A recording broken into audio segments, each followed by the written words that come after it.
Waalaikumsalam warahmatullahi wabarakatuh. Baik, untuk pertemuan kali ini Ibu akan sampaikan tentang elastisitas penawaran. Ya, untuk mengingat materi kemarin yaitu elastisitas permintaan, ya. Bahwa elastisitas permintaan itu kalian itu akan mengetahui berapa besar pengaruh perubahan harga terhadap jumlah barang yang diminta.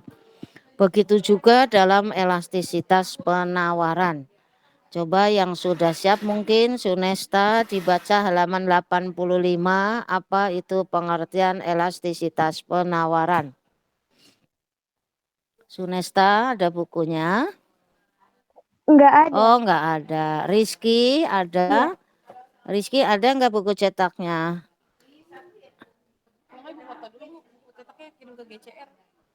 Biar ada Bu. Ada. Oh ya, silahkan baca. Orang udah ada bukunya tuh. Ya, silahkan dibaca. Rizky. Halaman berapa, Bu? Halaman 85, pengertian elastisitas penawaran. Elastisitas penawaran. Elastisitas penawaran adalah, silakan. Mana elastisitas? Elastisitas penawaran adalah angka yang menunjukkan berapa persen jumlah barang yang ditawarkan berubah bila harga barang berubah dalam persentase tertentu. Ya, cukup.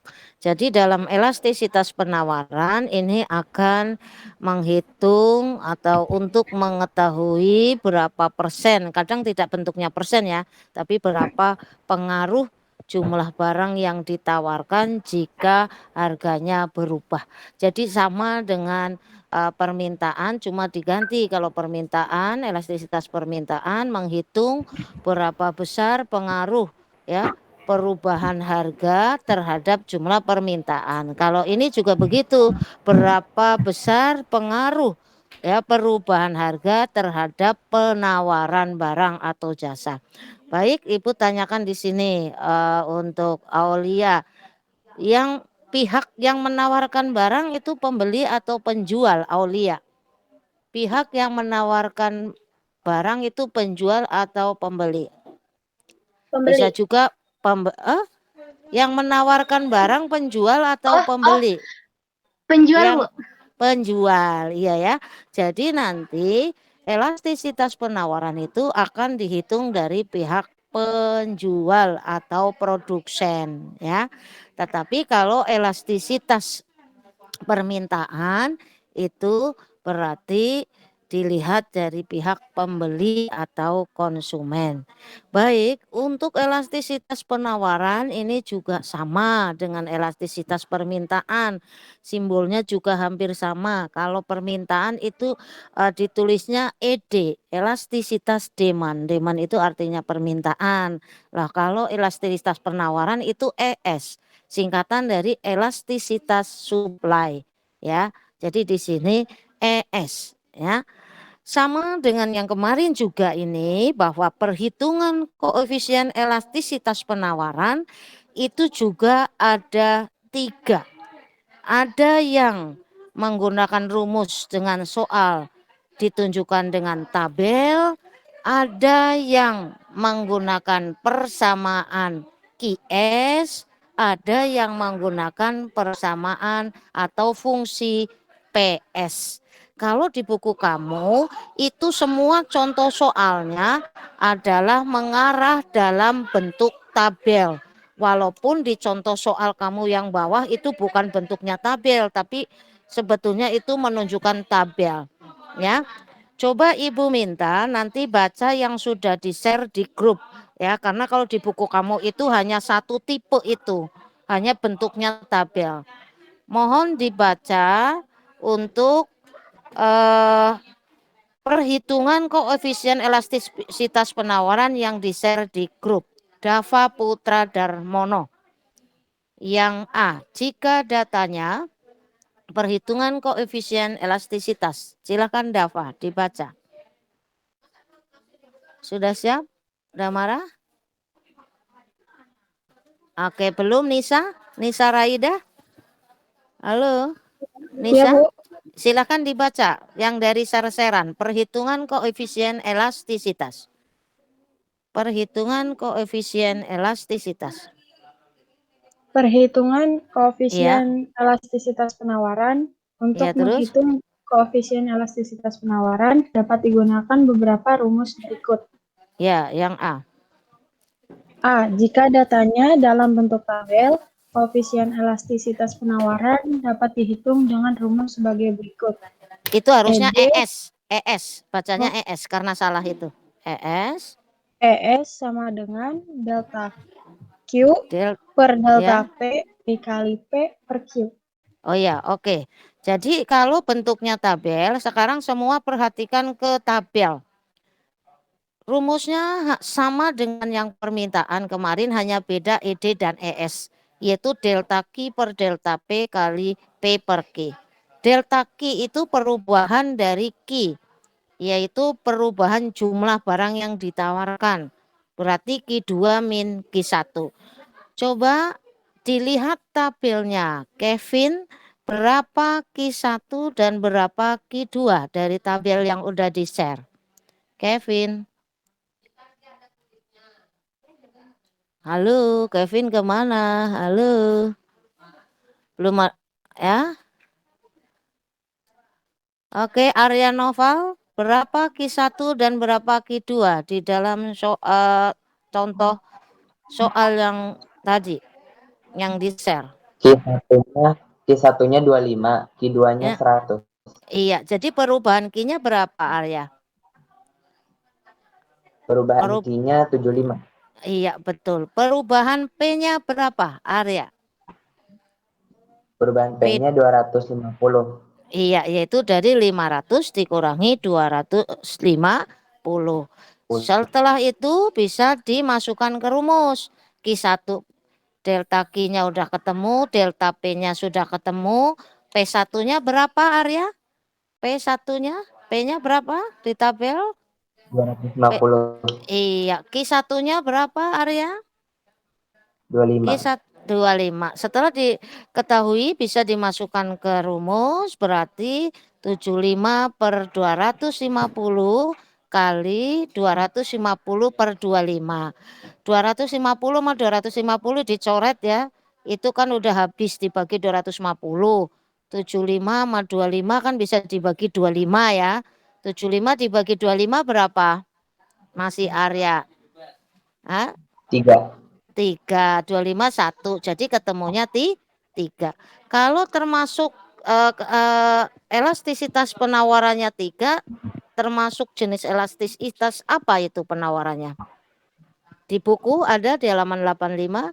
Coba Rahmawati, sama dengan yang elastisitas permintaan. Kalau lebih dari 1, berarti jenisnya elastis, inelastis, uniter, elastisitas sempurna atau inelastis sempurna. Rahmawati. Halo. Ya, Bu. Kalau ketemunya 3 berarti jenis elastisitas penawaran apa? Elastis, inelastis, uniter atau apa? Kalau E-nya ketemu lebih dari 1. Belum ada jawaban. Revana Gali. Revana Gali. Halo. Ya, Bu. Kalau 3 termasuk jenis elastisitas penawaran apa? Inelastis atau elastisitas atau elastis atau uniter? Elastis. Iya, elastis. Diingat-ingat. Di buku kamu juga ada halaman 85. Kalau lebih dari 1 berarti elastis. Kurang dari 1 berarti inelastis. Sama dengan 1 berarti uniter. Kalau sama dengan 0 inelastis sempurna. Kalau tak hingga berarti elastisitas sempurna, sama dengan permintaan ya.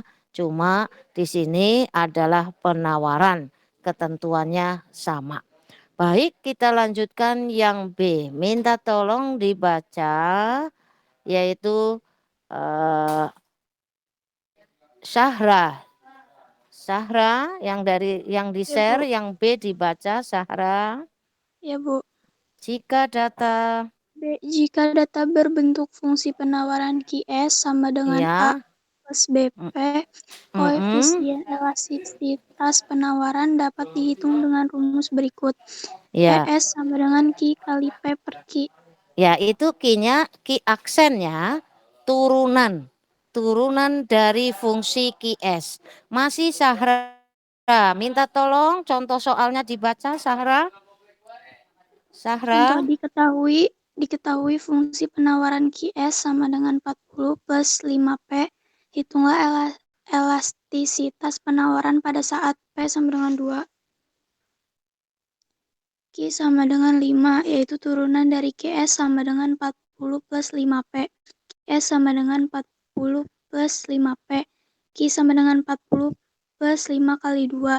Q sama dengan 40 tambah 10, Q sama dengan 50. Jadi ES sama dengan Q kali P per Q. ES 5 kali 2 per 50. ES sama dengan 0,2.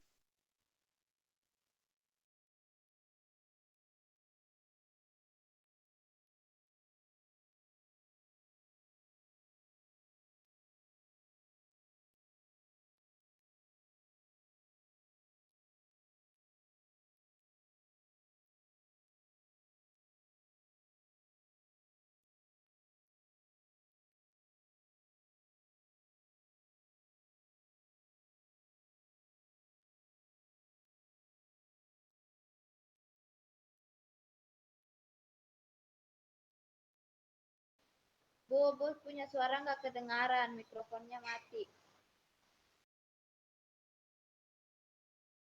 Mikrofonnya Ibu mati.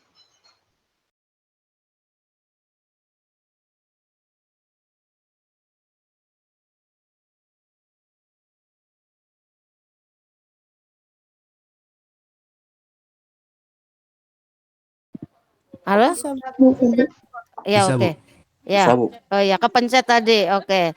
Oke ya, kita lanjutkan. Dari soal yang udah dibaca ya, QS sama dengan 40 ditambah 5P dengan P sama dengan 2. Ya, berarti ini turunan dari fungsi QS-nya. Kalau angka turunannya itu 0, berarti 5P. 5P itu turunannya adalah 5. Jadi udah ketemu Q aksennya 5. P-nya di soal berapa P-nya Revana? P-nya di soal berapa? P-nya berapa di soal? Tadi? Sunes? 2. 2, oke ya. Jadi udah ketemu, kamu masukkan untuk sekarang yang belum dicari Q-nya. Q sama dengan 40 ditambah 5. Masukkan P-nya 2, jadi 40 ditambah 10, 50. Jadi udah semuanya ketemu. Q aksennya itu 5, Q-nya itu 50, P-nya itu 2. Setelah dimasukkan, berarti 5 kali 2 per 50. 5 sama 50 bisa dicoret. 5 dapat 1, 50 dibagi 5, 10. Jadi 2 per 10, 0,2. Kalau 0,2 elastis atau inelastis? Dava? Dava? Kalau Ya, Bu. 0,2 elastis atau inelastis? Inelastis ya, Bu. Iya, inelastis. Arti dari inelastis berarti perubahan harganya itu tidak terlalu pada jumlah barang yang ditawarkan, ya. Itu maksudnya. Oke, kita lanjutkan ke yang C. Yang C. Coba minta tolong dibaca Malik. Malik. Iya, Bu. Coba dibaca yang C. Jika data berbentuk fungsi penawaran, PS sama dengan A ditambah B Q, koefisien elastisitas penawaran dapat dihitung dengan rumus berikut. ya, ES sama dengan 1 per P dikali P per Q. ya, itu 1 per P aksen ya. Itu Iya. 1 per P aksen. Sekarang Iya. dibaca soalnya, Malik. Contoh soalnya, Malik dibaca. Diketahui fungsi Malik. Iya, Bu. Ya, dibaca Diketahui contohnya. penawaran PS sama dengan 50 ditambah 2 Q. Hitung Ya. elastisitas penawaran pada tingkat harga P sama dengan 100. Oke, langkah yang pertama sama kamu harus cari P aksennya. 50 turunannya itu kan 0. Jadi turunan dari 2 Q. 2 Q itu turunannya adalah 2. Jadi udah ketemu P aksennya, ketemu 2. Sekarang kamu harus cari Q-nya. Masukkan ke rumus. PS sama dengan 50 plus 2 Q. Berarti 100 sama 50 ditambah 2 Q.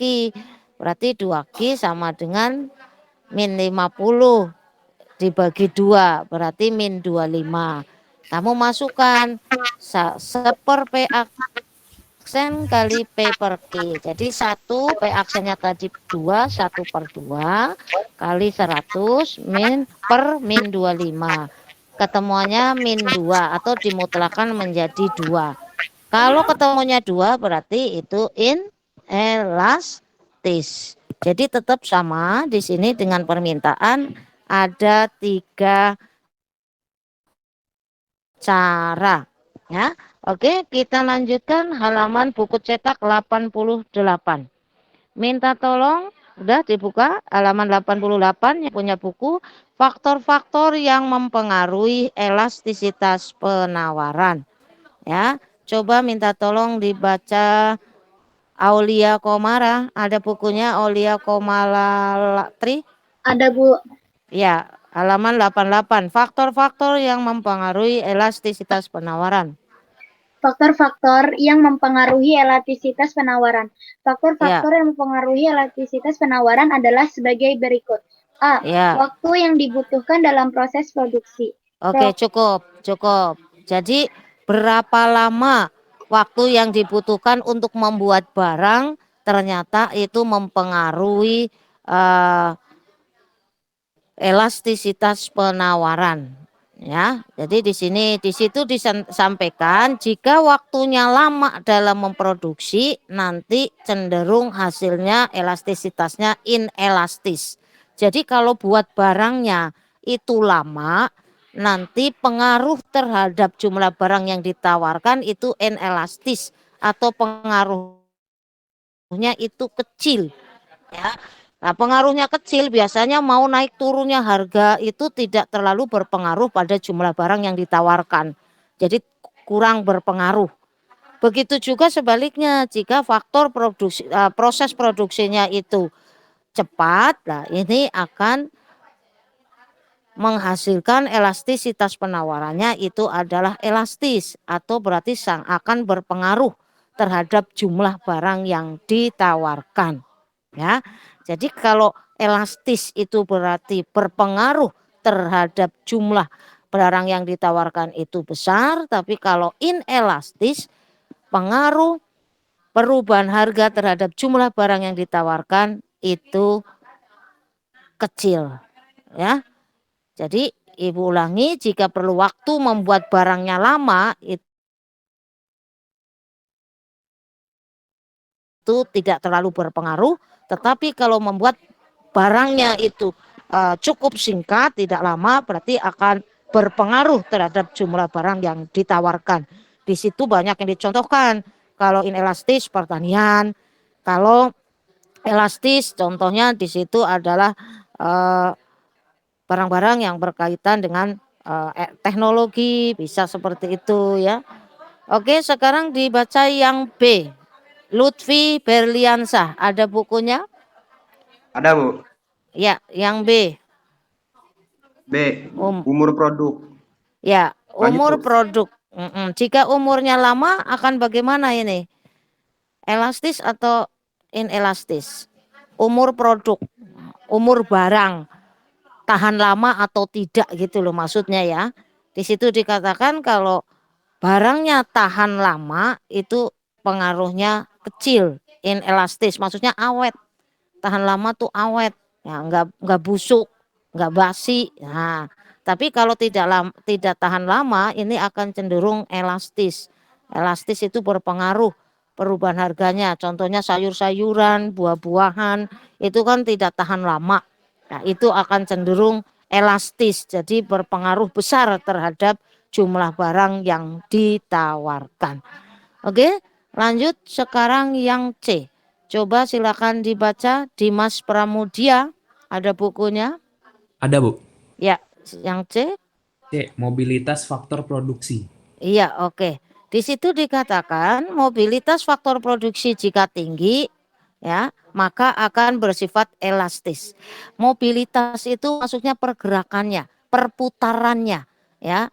Untuk bisa perputaran, ya, kegiatan dari faktor produksi itu lama atau tidak. Kembali lagi Ibu ingatkan, faktor produksi itu ada 4, ada alam, tenaga kerja, modal, dan keahlian. Ya, kalau modalnya misalkan perputaran itu ya, berdagang, modalnya cepat balik lagi. Biasanya itu untuk barang-barang kebutuhan pokok. Ya, kalau kebutuhan pokok kan kita berdagang, membuat barang pun ini akan cepat laku karena memang dibutuhkan banyak oleh masyarakat. Tapi kalau yang kebutuhan sekunder dan tersier, ini perputarannya agak cukup lama karena memang bukan termasuk barang yang urgen. Ya, di situ dikatakan kalau mobilitasnya tinggi maka akan tersebut bersifat elastis, akan berpengaruh besar. Misal juga produksi apa nih, beras. Nah, beras itu pasti mobilitasnya akan cepat. Ya, kalau orang jualan beras biasanya jual akan cepat laku, modalnya cepat balik tuh seperti itu. Nah, ini akan cenderung elastis, berarti akan mempengaruhi, ya. Beras juga termasuk di sini barang yang tahan lama, ya. Oke, kita masuk ke yang keempat. Coba dibaca Kevin Ciko. Kevin Ciko yang D. Ibu. Ya. D. Kemudahan produsen baru untuk memasuki pasar. Ya. Nah, di sini kemudahan produsen baru untuk memasuki pasar, maksudnya produsen untuk gabung dalam penjualan barang. Masalah itu dari OSIS suruh galang dana aja. Oh ya udah. Oh ya udah.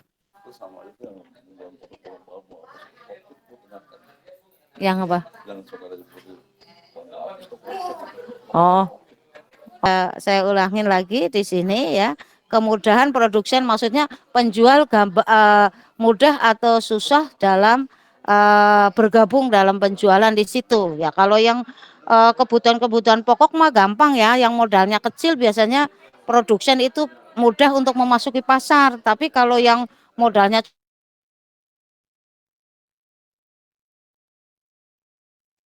cukup besar untuk barang-barang industri biasanya ya hanya para apa ya ini wirausahanya mobil itu kan susah untuk orang bisa masuk ke produksi mobil seperti itu ya.